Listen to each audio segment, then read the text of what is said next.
all forms, some of the forms I think have been emailed to you. Otherwise, they could be accessed on the board's website on www.bds.ca.gov, and that's under forms and publications. We want to thank Kim Madsen and her staff for always being gracious and doing this for us. We're the only school they do this for, and we are particularly grateful for them. So we have Kim Madsen today, we have Trish Winkler, who's the LCSW ASW evaluator, Debbie McAdams, the ASW evaluator, Darlene York, the LCSW evaluator, and Christina Hansen, also an LCSW evaluator. And then also, you'll probably be delivering the good news, Kim. And when I attended a BBS meeting online a few weeks ago, they were talking about the processing time. And it went from 6 months to 3 months in a short period of time. So that's, yeah, exactly, awesome. So we're very appreciative to that and all your hard work as well. So with that, I want to hand it over to you all over there in Sacramento. Thank you again so much. Welcome. Hi, welcome. I'm Kim Madsen, and I'm going to turn this over to our staff, and they'll be presenting the information about the process. And then at the end, we'll be talking about the new examination restructure. So I'm going to turn it over to our capable staff. Hi, I'm Trish Winkler, LCSW evaluator, and to my left is Debbie McAdams, the ASW evaluator. I will be assisting Debbie with the ASW applications during our peak graduation season. I'm going to begin by going over the ASW application, which you can download from our website under the Forms/Pubs tab, and then you'll click on ASW/LCSW related. Now when you put your address on this application, that's considered your address of record, and I want you to be aware that this is public information. So you might want to use a P.O. box or put your place of employment. The average processing time for an ASW application is 60 days. You can refer to our website under the applicant tab and then scroll down to the bottom, and there's a graph with the license processing dates. So you'll want to be aware of when you submitted your application, and then you can check, we update this weekly, and see what date we're working on. You must include an official transcript with your confer date posted with your ASW application, and that the transcript needs to be in the school's sealed envelope. Please do not submit your application without that final transcript, because it slows down the processing. It slows down our processing because we have to evaluate it twice. We'll first have to send you out a deficiency letter saying you're missing your transcript, and then when we receive your transcript, we'll send you an approval letter. Effective January 1, 2014, all applicants must have completed 18 hours of California law and ethics, professional ethics. All California MSW graduates have already fulfilled this requirement as it was embedded throughout your MSW program. And all applicants must also receive fingerprint clearance from FBI and DOJ. So also on our applicant tab on the website, you can click fingerprinting and download the live scan form. Please attach one of the live scan forms once you've completed the process to your ASW application. There is a $75 application fee for the ASW application, along with it, you need to provide us with a current passport size photo. If you'd like confirmation that we've received your application, please enclose a self-addressed stamped envelope along with your application. You might want to put that on top of your application so that the people opening the mail see that right away. They'll stamp it with the date your application was received and send it back to you. You can also consider using a mailing service with a tracking number. Once your ASW application has been approved and your number's been issued, you'll receive a confirmation letter in the mail. Your actual certificate will not arrive. It arrives under separate cover about 3 weeks later. So don't be alarmed if you get your approval letter and you don't see your certificate there. You can also check your registration number on the DCA Breeze online license verification service. Now, there's about 4 important points I want to go over regarding your ASW registration number. The first one being that you cannot accrue postmaster's work experience without without first being issued the ASW registration number. So you cannot begin working without that number. Another thing is if you've received a conviction or a disciplinary action in the past, we're going to refer your application to our enforcement unit for review. This will result in a longer processing time for your application. Now, once you are registered, you must remember to renew your registration every year. If your registration lapses, you will not be able to count the supervised work experience that occurred when the ASW number was invalid.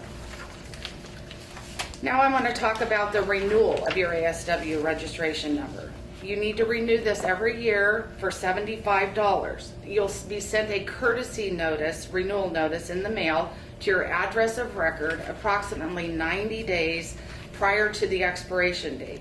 If you don't receive the renewal notice in the mail, you can download the manual registration renewal application from the Forms/Pubs tab on the website. Now, your ASW registration number can only be renewed a maximum of 5 times for a total of 6 years. Please be aware of how long you've held your registration, because you will not receive a renewal notice once your registration has reached 6 years. And a renewal sent in by mail is a 4 to 6 week processing time. But you can also now renew online, and your renewal it'll renew immediately. To summarize, all that's needed for an ASW application is a passport size photo, a completed live scan form, an official transcript with your MSW degree posted with the confer date in the school sealed envelope, and a check for $75.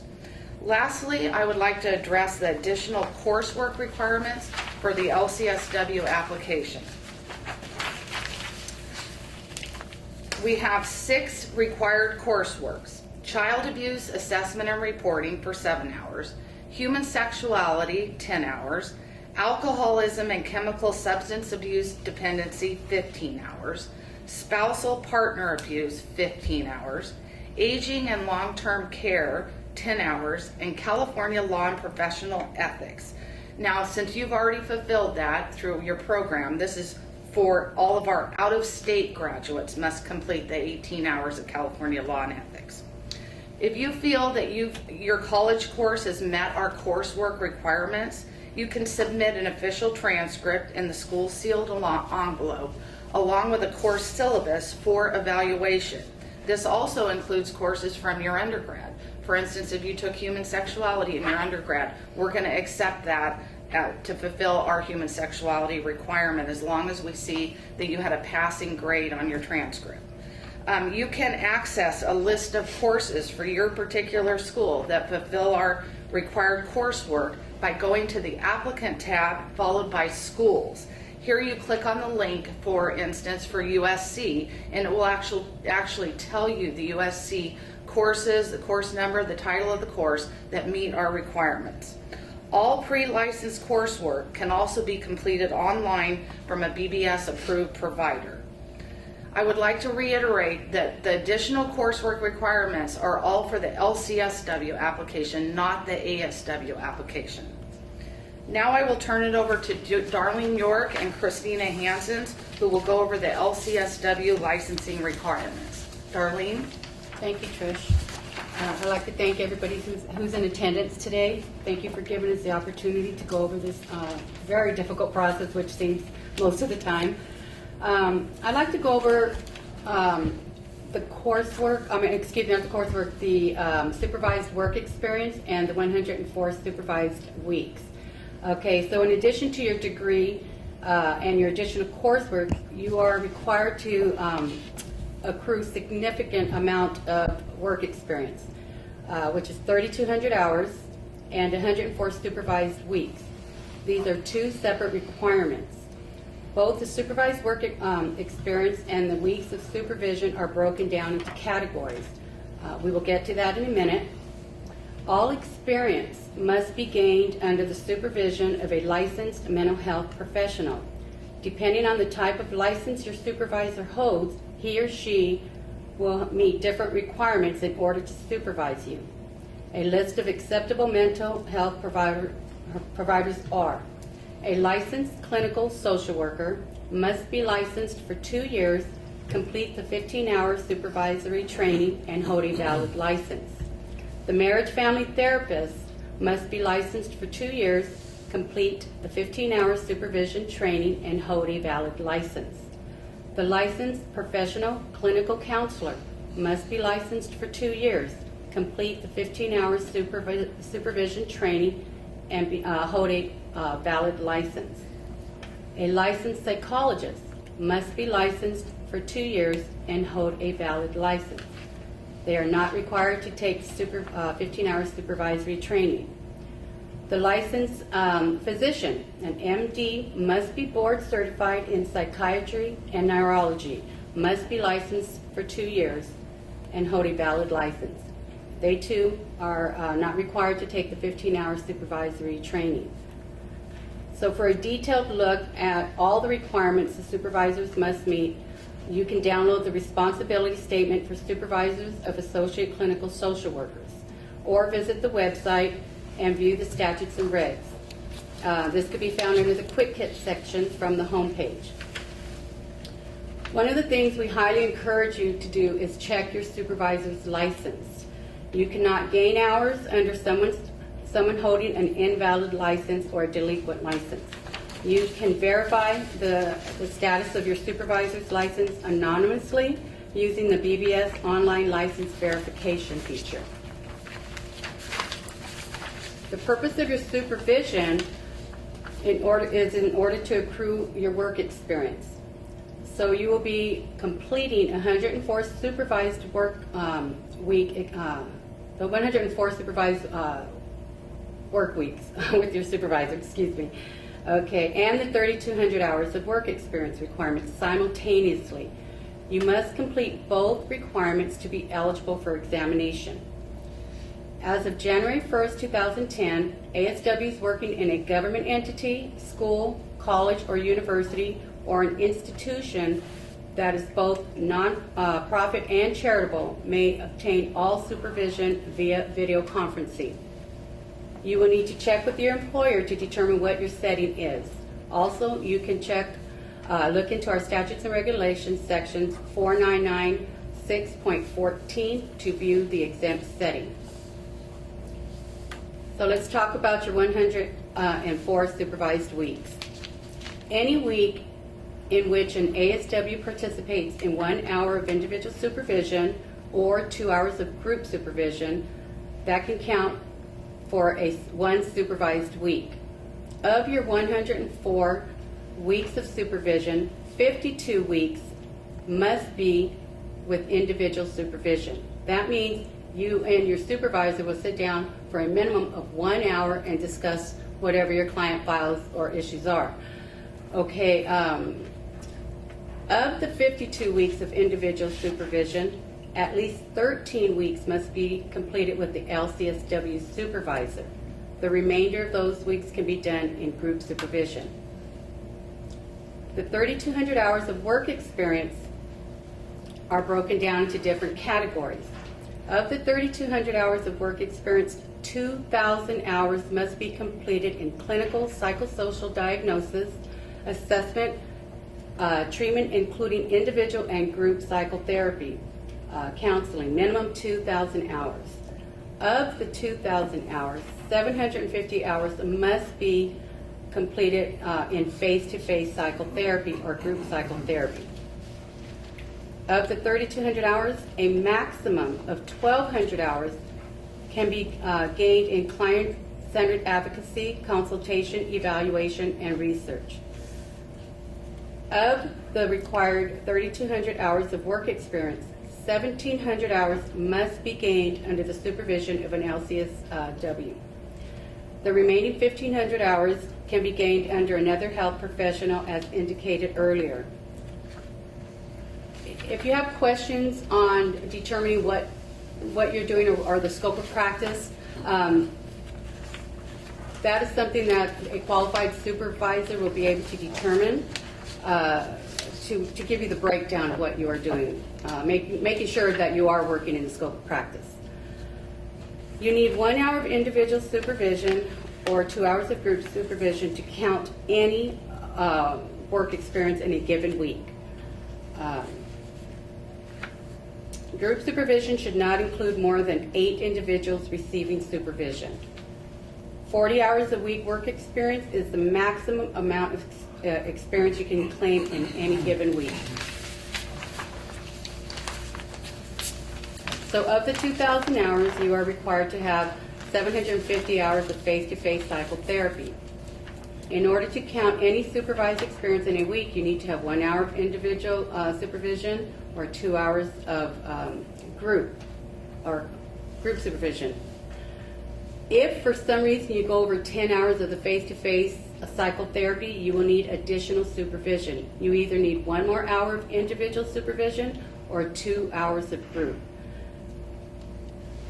A qualified supervisor should determine whether or not you're working within the scope of practice.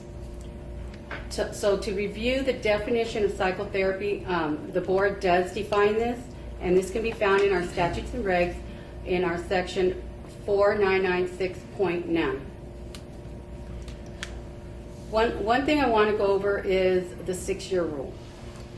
Sometimes you cannot obtain all your hours within a 6-year time frame. Trish kind of touched bases on the ASW being renewed 5 times for a total of 6 years. It's not uncommon that you would have to get a second number. Life happens, we have families, we stop working, family issues arise. In that event, if and when at the time you accumulate your 6 years of work experience or your 3,200 hours and 104 supervised weeks, if the board, at the time you apply for licensure, the board is only going to accept the most recent 6 years of your experience. So this means from the date we get your LCSW exam application, we're going to date stamp it. We're going to count backwards of 6 years. All your hours have to fall within a 6-year window. Once you are approved to sit for the exam, you are considered in the exam cycle. You will first be given your written exam. Once you pass that, then you apply for the vignette. Once you pass that, then you apply for your license. And this right here is the overall benefit of what you're doing. And I know it's an overwhelming task, but I congratulate each and every one of you for the hard work that you're about to put into this. Before giving the floor over to Christina, one last note: I would highly suggest adding your name to the to the BBS subscriber list, so you will be kept informed of any and all changes that are coming to the board. Christina. Thanks, Darlene. Hi, everybody. Welcome. Thanks so much for coming today. I'm going to discuss with you the LCSW application. When it comes to applications, one of the questions that we receive from you folks is how long will it take to process my application? Please know that the board's goal is to process your application as quickly as possible so that you may receive your letter of eligibility to sit for the exam. So I'd like to take a few minutes to discuss the application process so that you will be prepared to submit your application for processing. For your information, the LCSW exam eligibility packet is available on the board's website. Included in this packet are instructions, a step-by-step checklist for you to follow. The instructions are a valuable tool to assist you in successfully submitting a complete application. You may wish to retain these for your records. However, we do not need you to submit them with your application. So what is required for you to submit your application? The board requires a fee of $200 to file your application. Fingerprint clearances are only required if you do not have a current ASW registration. For your information, the application is a fillable application so that you can fill it out online. However, you will need to print the application and mail it into the board with the rest of your forms. To reduce application processing times, it is best for you to submit a complete application. So what is a complete application? Let's discuss what forms you are required to submit to the board. First, the LCSW application. Next is the photographs form. Then an examination security notice form. And then every supervisor needs to provide you with the next 3 forms. The first one is the clinical social worker experience verification form. On this form, you will total all of your supervised hours from a setting, and the supervisor will sign the form. Please remember that a W-2 is required for every employer and for every year that you are claiming experience. If you are claiming experience during the year, your most current pay stub should be submitted. The next 2 forms must be completed prior to supervision. The second form is a supervisory form. It's called the supervisory plan. You will fill out this form with your supervisor and please submit this form for each setting. And the third form is the responsibility statement for supervisors of an ASW. Your supervisor also needs to sign this form. 2 additional forms that are included in the packet are the ASW weekly log. This form is a resource provided to you. You are not required to use this form or submit this form to the board. And the mandatory reporter form, this is also for your information. Only you're not required to submit this to the board. Please remember that all forms are required to be submitted to the board with an original wet signature. So this concludes the information that we have for you with regard to the LCSW application process. And at this time, I'm going to turn the floor back over to Kim Madsen. Well, thank you. As Darlene and Trish and Christina have stated, it's probably an overwhelming process for you. You're coming up on the end of your education and you're very, very excited to start gaining those hours to ultimately obtain your license.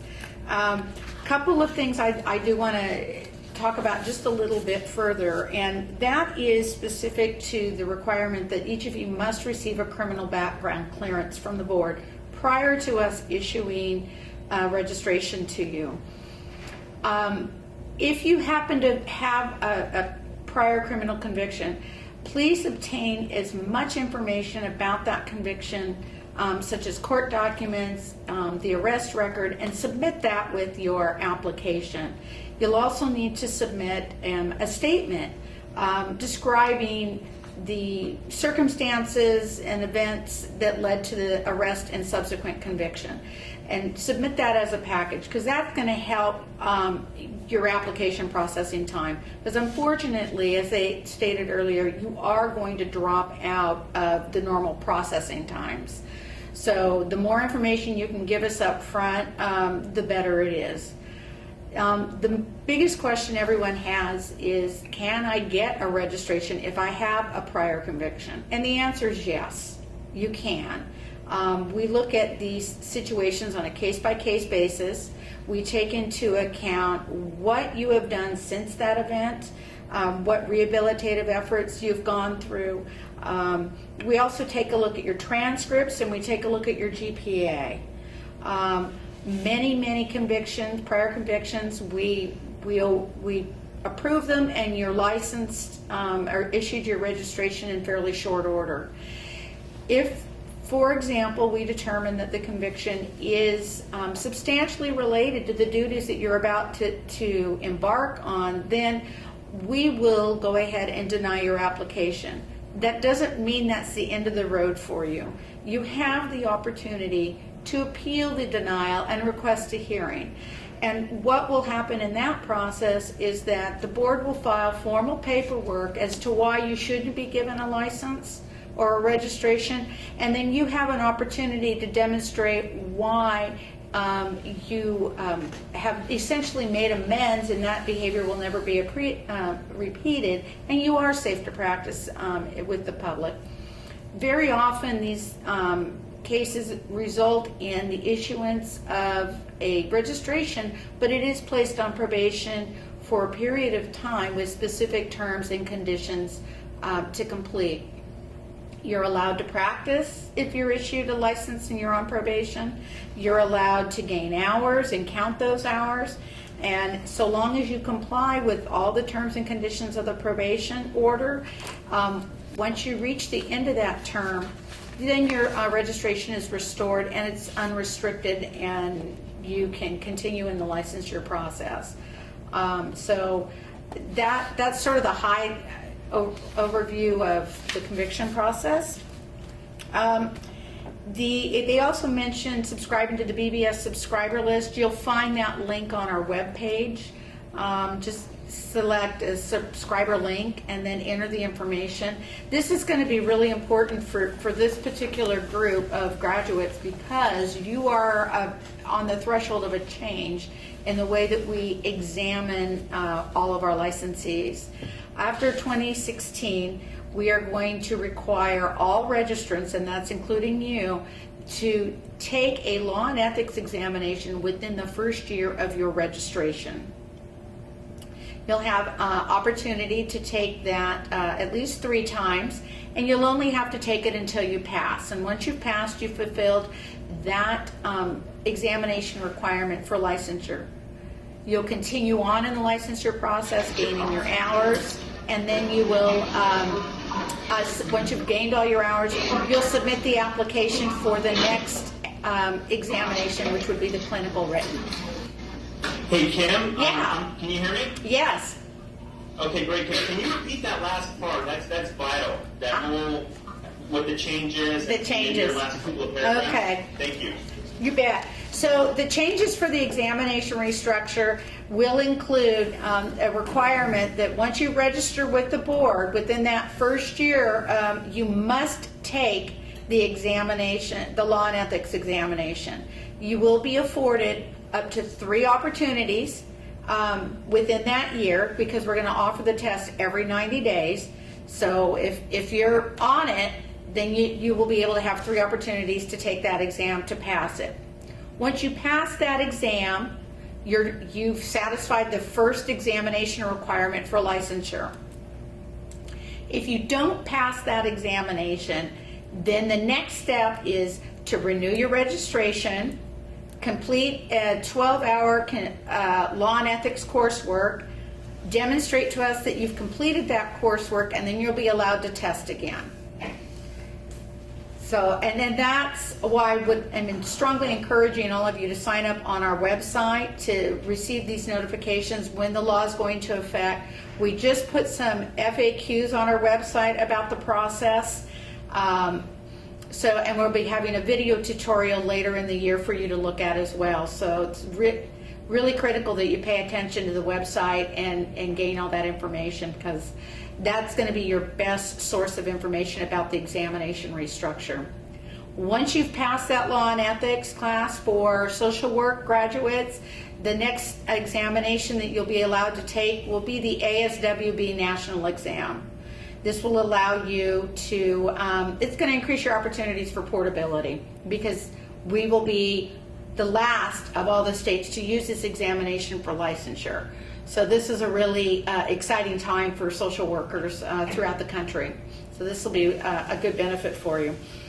ASWB administers that exam. All the information about the national exam, the content, the frequency of testing is available on their website, which is aswb.org.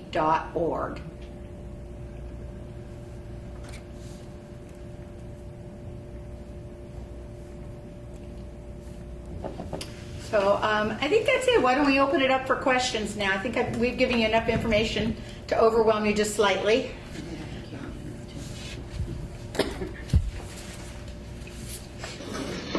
Thank you. Can you hear me? Yes.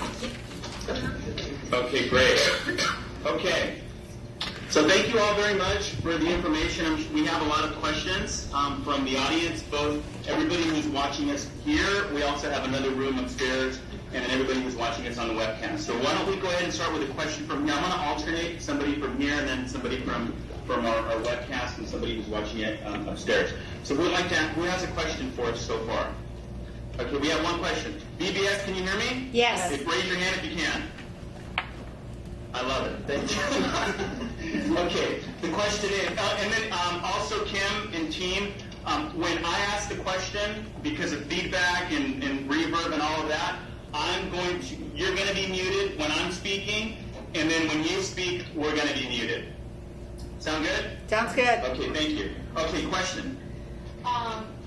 Two questions. She said that the process is going to change for 2016 registrations, but if we registered in 2015, does that still apply to us or no? Because like once we graduate, it's year 2015. So the law and ethics exam, will that apply to us or no? So just so you know, for everybody in the room right now, your law and ethics requirement, you are fulfilling it. It is embedded in the curriculum as we speak. The exam I was talking about. Okay, for the exam. Yeah. Okay. Did you hear that question, BBS? Yes. Okay, great. Yes, yes, that's going to apply to all registrants. There's a phase-in period for those who've been registered with us prior to 2016, and based on when your registration expires, you may have a grace period or you may not. So that's a situation that's specifically addressed in our FAQs. So I would invite you to go read those and figure out which scenario will apply to you.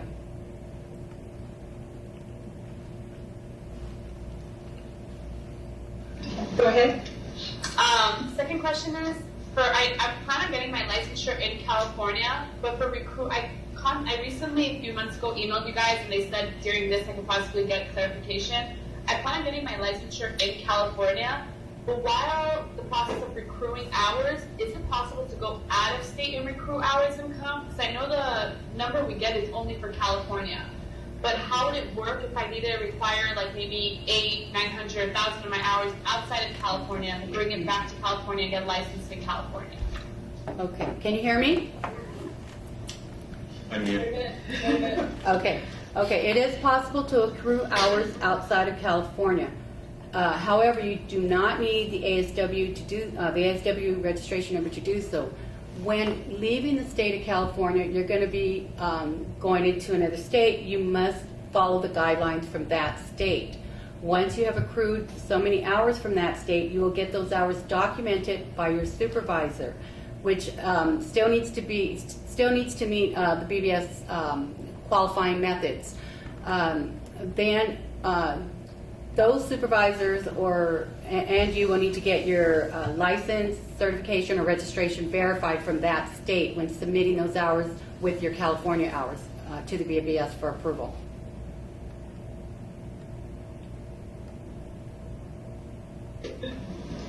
Can you repeat the last? Oh yeah, she's not right now. For meeting and then meeting. So let's see. You're live. Okay, Kim, can you repeat that last part? When your hours are documented from your supervisor from the other state, you will be able to submit those hours with your application for California hours. But what needs to accompany those documenting hours is a license verification or a certification or registration form from the applicant. So each of you have to verify that you were approved to be supervised and follow the guidelines from that state. We have to wait, yes. So essentially, That's the question. And then they'll be eligible to come get licensure in California with that verification? Yeah, we would allow you to count the outside hours as long as you were supervised by a qualified licensee. Okay, you would just need to get those hours documented on our forms and get a license verification for both you and the supervisor from the other state.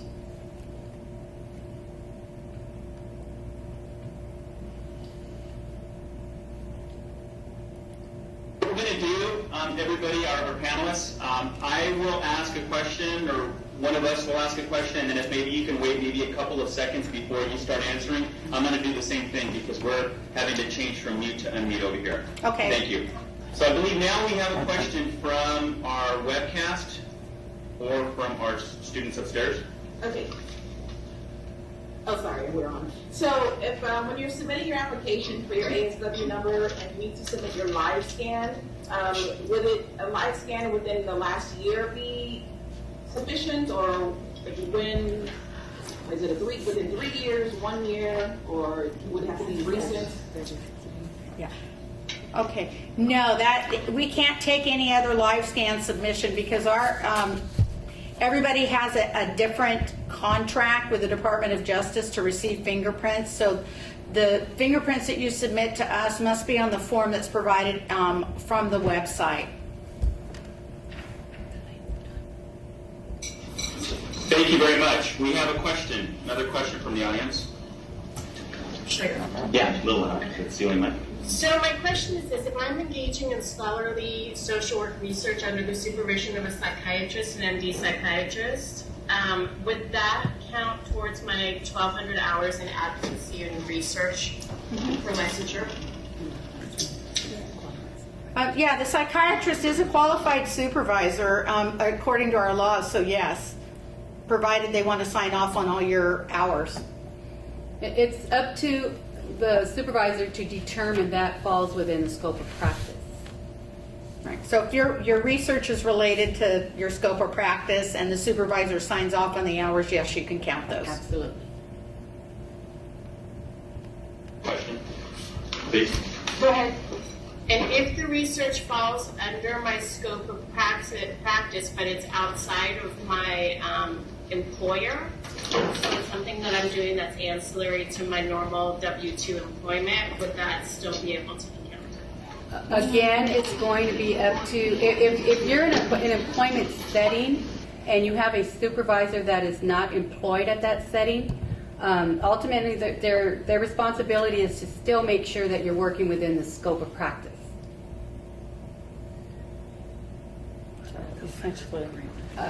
Yeah. Again, you can count the hours as long as your supervisor determines that it's something that is relevant to the social work scope of practice.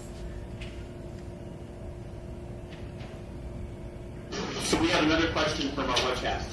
So this would be sort of two different kind of questions, but the first question would be, if a person is changing their name because they're finalizing a divorce, should they wait until their name is changed until they fill out the application, or can they use their maiden name or their married name? Is there a form or something that would help solidify that? And also, can volunteer hours for 3,200 hours count? Okay. If you change your name in the process of you submitting your application, I would recommend that you send documentation as soon as possible. For the ASW, you have a little bit more kind of leniency, but you are required to use your full legal name. We would only suggest that you would send your documentation as soon as available.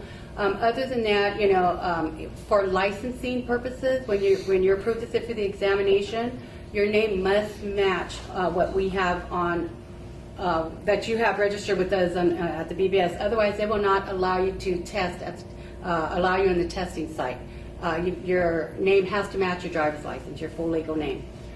Okay, and as far as volunteering hours, yeah, you can volunteer hours from a particular employer. There will need to be a letter of volunteering in place from the employer and giving the specific dates, and it must be done on their employer letterhead.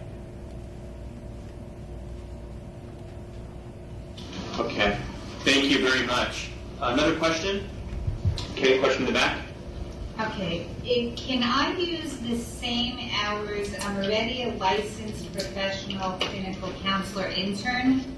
Can I use the same hours then for the associate clinical social worker and my internship hours towards my licensed professional clinical counselor? Okay, unfortunately, you cannot do that. Okay, those hours are applied to different areas and different scopes.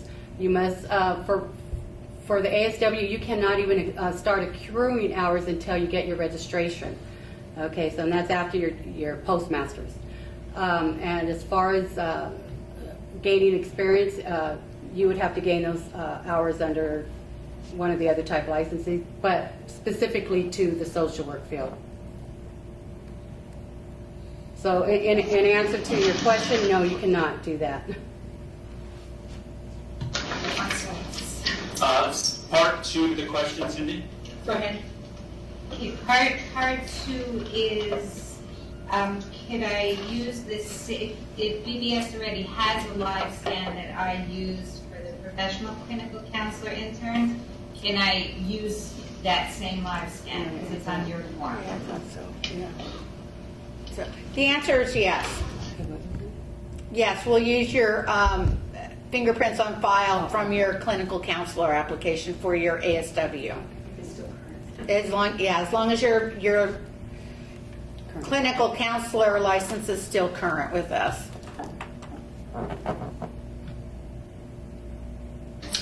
Okay. So this seems like the same question. So there's a question online asking what is portability? And another question is, does California LCSW allow reciprocity to other states? And what about Canada? Okay, I got that one. Okay. Portability, reciprocity, they're all interchangeable terms, but what it does mean,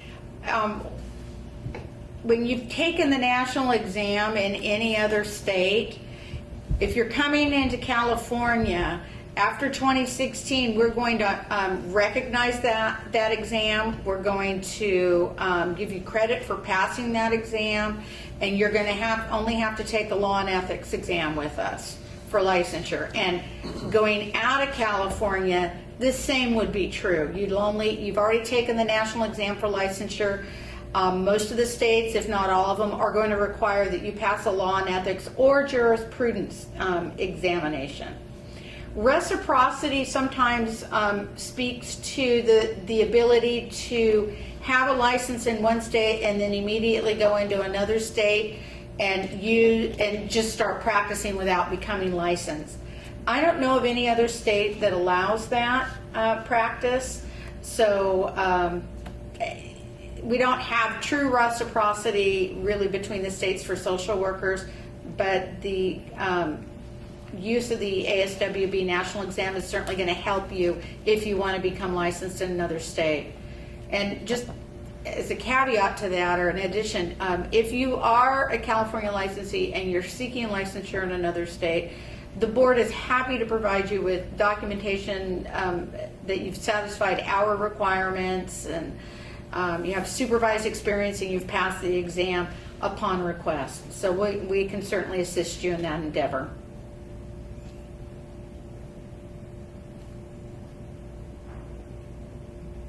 Any other questions here? I'm sorry. Okay, we have another question. For the additional educational requirements like the use, all those additional, for how many years is that good if we've already done that? Like if I did it 2 years ago or a year ago, how many years will that last? Your coursework that you've completed never expires, so, we will accept that. You might have to repeat that. Oh, can you hear me? Your coursework never expires, so you'll just submit that to us and you don't have to repeat the coursework. For law and ethics, you are fulfilling that right now in your curriculum. So I just wanted to reiterate that. What about like the child abuse and all the other ones that they were mentioning? Okay, so If you've taken an elective in those specific areas, those are covered.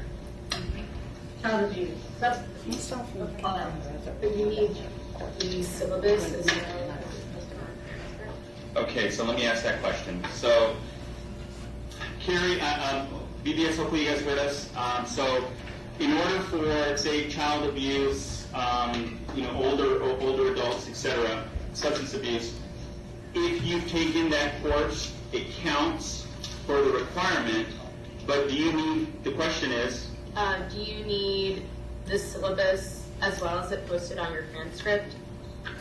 Not if it's titled the same as our coursework. If it says human behavior and you want us to accept that for human sexuality, yes, you would need to provide us with a course syllabus that shows that human sexuality was covered within human behavior. So the course syllabus would be if you feel that you've fulfilled our requirement, but it's titled something different than ours.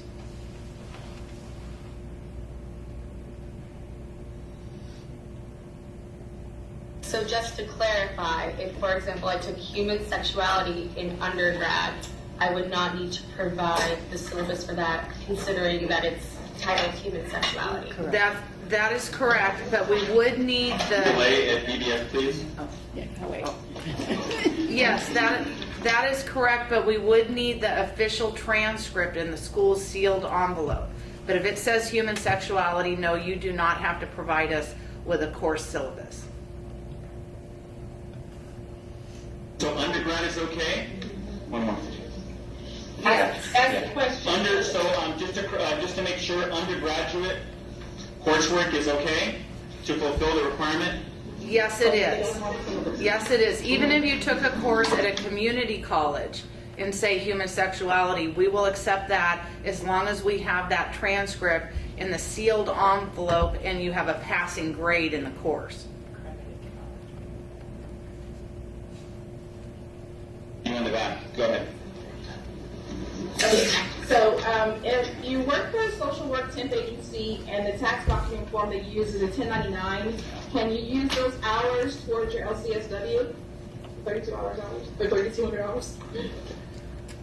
No, you cannot work under a 1099. You must work in a setting that it is your employment setting or a volunteer. In an employment setting, you're going to get a W-2, or a volunteer, there is no pay, okay, because you're volunteering your time. It is unlawful practice to work under a 1099 if you are an ASW and you are in a clinical setting. A 1099 suggests that you're an independent contractor, and the law strictly prohibits any ASW from providing services as an independent contractor. We know for a fact that some of the ASW registrants have gained employment through a temp agency and have been issued 1099s.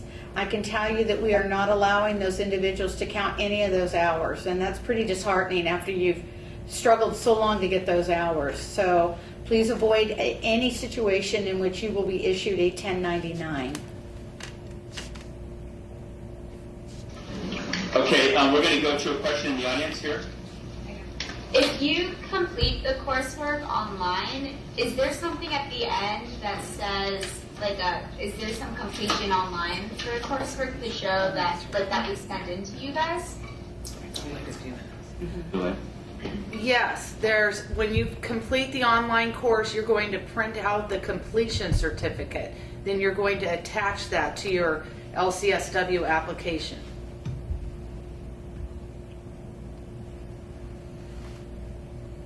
We're going to webcast questions. Okay, so this was asked in two different ways. Number one, does it take 6 years to accrue your 3,200 hours? And another question from the webcast is, if it's been 6 years and you haven't accrued your 3,200 hours, do you have to start all over? Okay. Go for it. Okay. The 6-year rule is all your hours must be gained within a 6-year window of you applying for licensure. If you work 40 hours a week for a minimum of 2 years, you would have gained 4,160 hours of work experience. Unfortunately, some people don't gain that in 2 years, so that's why we give you this window, okay? If for some reason you cannot gain all your 3,200 hours within that 6-year window of you applying for licensure, what happens is you don't lose all your hours automatically. You only start losing it at the back end. My supervisor has told me something when I first started work here. Is she says, think of it as a conveyor belt. When you're moving on into the future, those older hours just start dropping off on a daily basis. So that's why you really, if you feel that you're really getting close, and you just have 1 or 2 weeks to go, submit those hours so you don't lose them, and we lock them in once we date stamp your application. It might take us a little bit longer than anticipated sometimes to evaluate those hours, but once you get your application in, we date stamp it, we lock those hours in until your application is processed.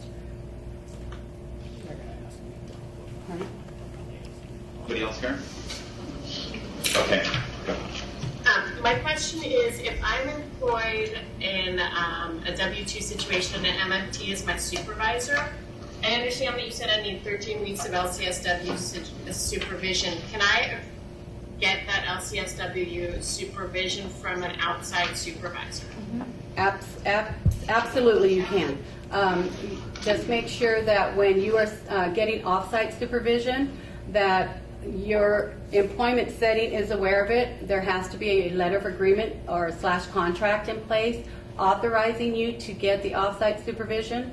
Ultimately, what the off-site supervisor does is come in to your place of employment, and they evaluate your work setting there, your client files. So they have to have access to the client files. That's part of the supervision. So unless your place of employment is agreeing to this, you would not be able to count those hours. So there has to be a letter of agreement completed by the employer on the employer letterhead. We would like to see that the employer signs it, the associate signs it, and the supervisor signs it, all because of the confidentiality of the client files.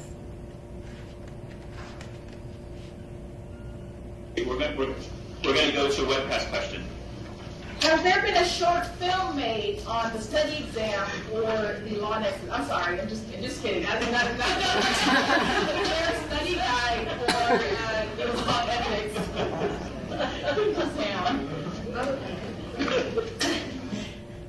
Yeah, we're going to create a video on how to pass that exam for you. Yes, there will be a study guide. Right now, that exam is shaping up to look like a 75-question examination, and it's strictly going to be law and ethics. And this is where recent grads are probably going to have the advantage, because most of those questions are going to be related to everything you probably just completed learning. But look for all of that. Once we're live with the exam process, the new exam process, you will see study guides on our website. Thank you. So the question isn't really that clear, but I think the person is trying to ask is, are there any special circumstances or leniency for military families? So if a person is, maybe their spouse is in the military and they have to move, so the question wasn't very clear, but I'm assuming that that's what they want to know. Okay. Finding wise as far as the application and hours and accrual. That we can expedite those applications that indicate, the military notation on the application. We should have some forms specific for that available soon.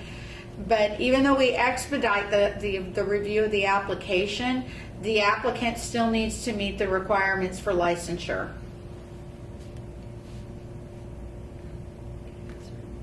Question. Earlier you guys started discussing the testing and how it's written and then the vignette, but then you just said in 2016 the test is changing to the ASWB exam. Is that exam the same formation, so it's going to be a two-part test, or it's just one test, and how is that test structured? For social workers, the structure for exam process in beginning 2016 will be first a law and ethics test. That will be 75 questions. Then the second test will be through ASWB, the national organization. My understanding that that's about a 200 question test. So the clinical vignettes that you hear about, those are going away, at least from our perspective. We're not doing the exam anymore. So it's just going to be a multiple choice test? Yeah, yes. Yes. And you can get an example or see the format of the ASWB test. I believe it's on their website at aswb.org.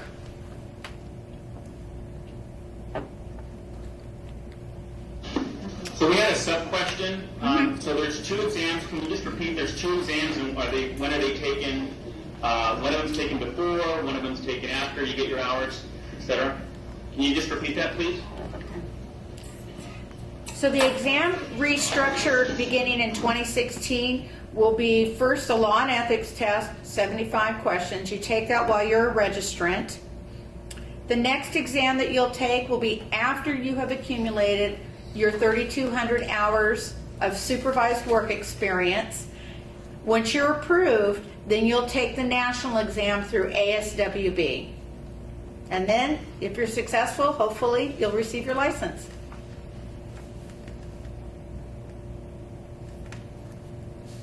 From our webcast. I can make one up.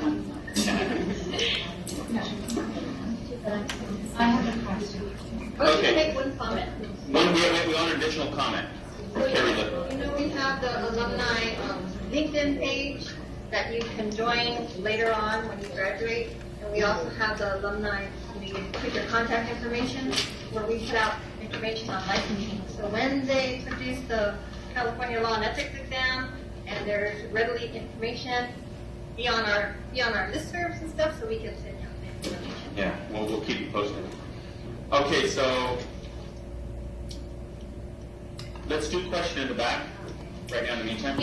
Do all the hours need to be accrued in the same agency, or can we do it in various agencies? No, they do not need to be all completed by the same agency.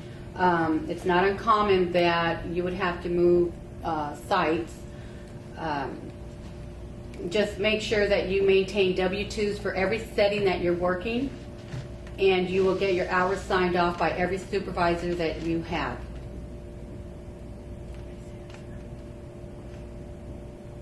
You go to one in the room here. Okay, go ahead. I just wanted clarification. I know that it was mentioned earlier that the time of getting our license numbers changed from 6 to 3 months. When I called, I spoke to somebody, they said anywhere from 2 to 8 weeks. So I just want to get some clarification. Repeat that one number, what the length is. And also, they mentioned in the packet that one way of knowing when it's been received is when your check has been cleared. And I just wanted to know from that point, from when the check clears, how much more time goes from there. Okay, so I'm going to just paraphrase both questions. The first one is timing as far as what is the true time frame from when you get your ASW number, from when you apply, because there have been a couple of different messages. Then the second piece is how do you know that your ASW number is in fact. So from the moment the check is cleared, how much more time?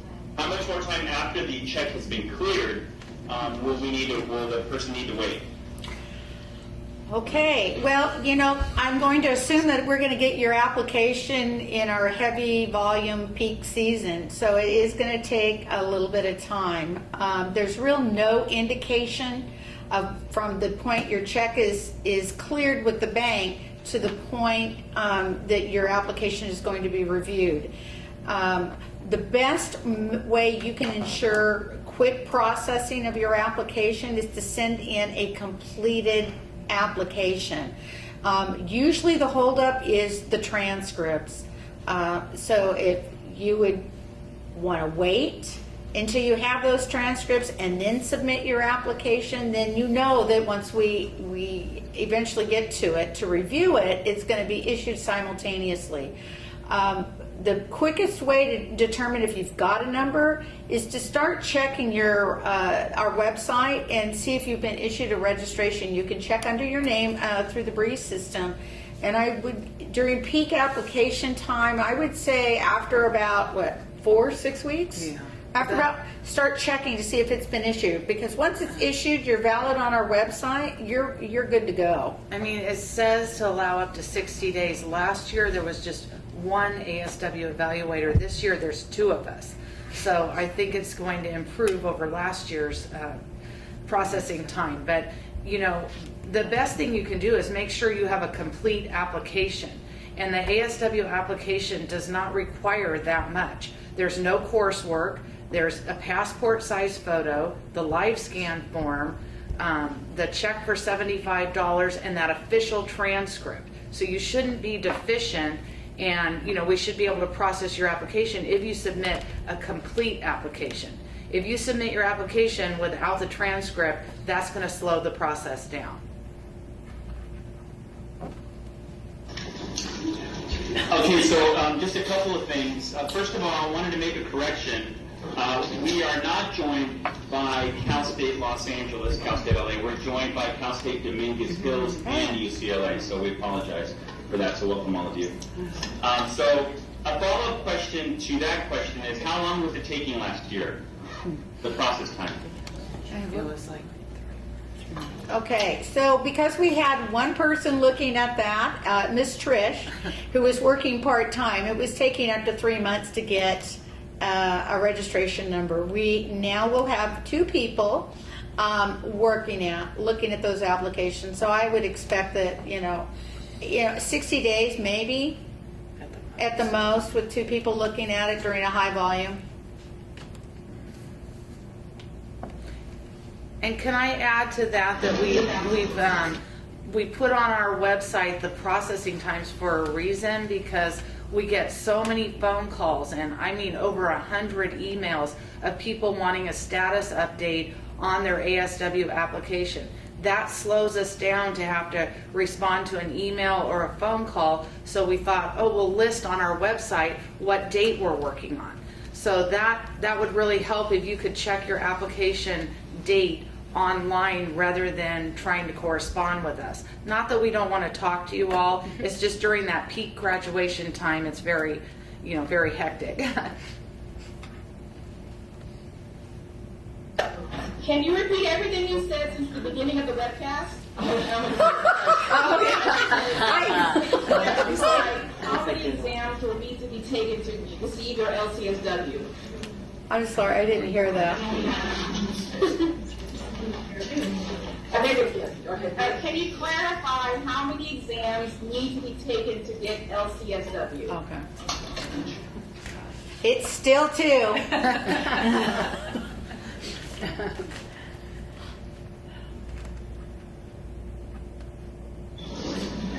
Okay, this is kind of a long one. Does training by an agency that meets the hours for specific coursework fulfill the coursework requirement? Well, yeah.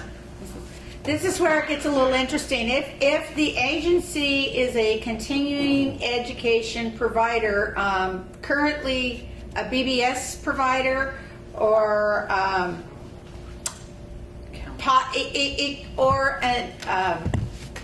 educational institution, then yes, they should meet the educational requirements.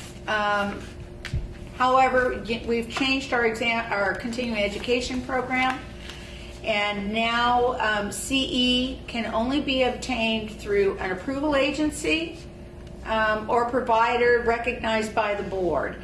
So go to our website, look at all the changes in the FAQs about our CE program, and determine whether or not that agency is a recognized provider with one of the approval agencies. If not, you're not going to be able to count that training. If the agency is associated, let's say, with USC, or they're an academic or a school setting, then yes, we would count it. We have a question? Yeah, I actually have 2. Under the application, there's 3 same exact forms for fingerprint testing, so I was just confused as to why there's 3 copies. Yeah. Oh, and then it's the bottom. Never. Okay. Okay, they said it's So answered. they're going to 3 different people? Oh, okay. And then you guys are saying we took the course load in undergrad, if the name matches, it'll work.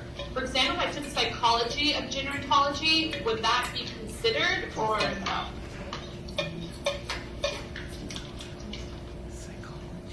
On that one, you'd probably have to submit a syllabus for us to look at. Regarding the fingerprint, the 3 forms that print out, one is for your records, one is for the live scan facility that you go to, and the other one is for you take the 2 to the facility, or you take all 3 of them, and you're going to submit one with your application. One they're going to keep at the facility, and one is for your records. So that's why there's 3 forms.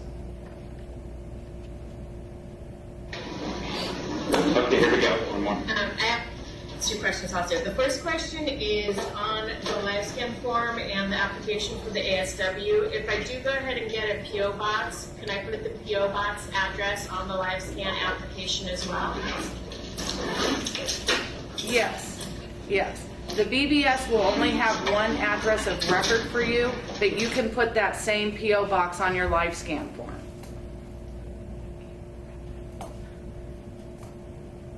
The question is, if within human behavior, for example, we covered human sexuality, if we provide a syllabus saying that human sexuality is covered within human behavior, will that be sufficient? And did you mention that there was a list of USC courses that meet your requirements? Yes, if you get on our website and click on the applicant tab and then schools, you can actually click on USC's coursework that they've provided to us that says this human sexuality course fulfills the BBS requirement. So you'll want to compare that list from USC to your transcript.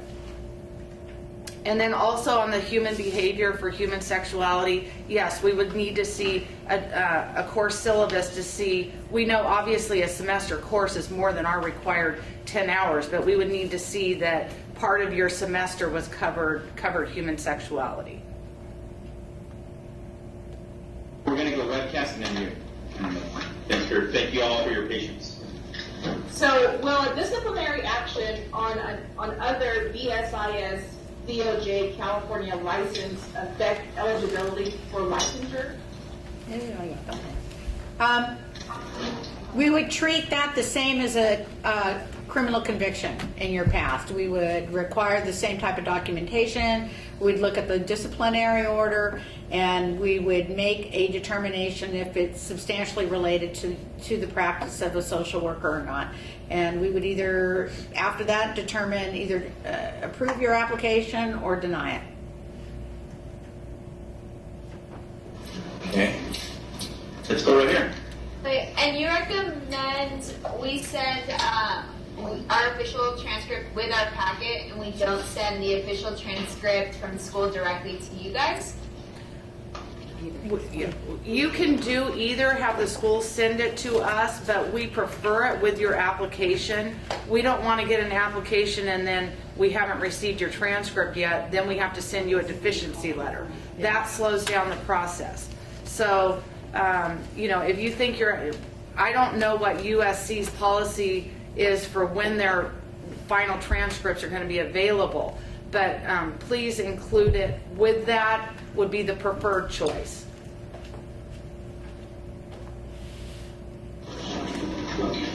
I have one last question that's regarding the hours. So does your 6-year period start the day you registered for your number, or the first day you start accruing hours? Okay, I can take that one. Okay, so there's 2 6 years rules. Okay, so your registration number is good for 6 years. You can start accruing hours the moment you get your ASW number. The other 6 rule is we will only accept the most recent 6 years of your experience. That means your hours are they could start counting them when you get your ASW. However, it's when you submit them that we will really look at them, because when we get your application from licensing, we're going to date stamp that application, and all your hours have to fall within a 6-year window of you applying.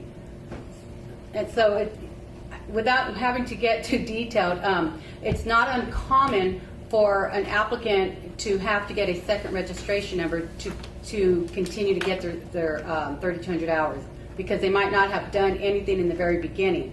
So we look at it from the date we get your licensing application backwards. 6 years from that date, all your hours have to fall within that 6-year window. This is the very last question here in the room. Who has not asked a question? Anybody here? Okay, one last question. It's really hard to get correspondence back from you guys, either via email or phone. What is the best way to ask any additional questions and actually get an answer? Email. Email is the best way to reach us. You can either use the BBS Webmaster. Questions specific to social work will go to one of these 4 ladies. If you continue to experience any challenges getting a response back, you can contact me directly. My email and contact information is on the website, and I think Carrie has it, so feel free to share. Yeah. Okay, all right, let's give a round of applause to our presenters. Kim, Trish, Debbie, Charlene, Christina. Well, I also thank IT, Estella, Lulu, Ryan, everybody at BDS, our team here, Cindy, RIT, Mark, everybody for doing the acrobatics on reading. Really quick, thank you all. Until next year, for everybody who's still on our webcast, we do want to remind you there are other events for you to look at your email. We have the Department of Mental Health who's going to be doing an information session on March 31st. International Social Work Opportunities on April 2nd.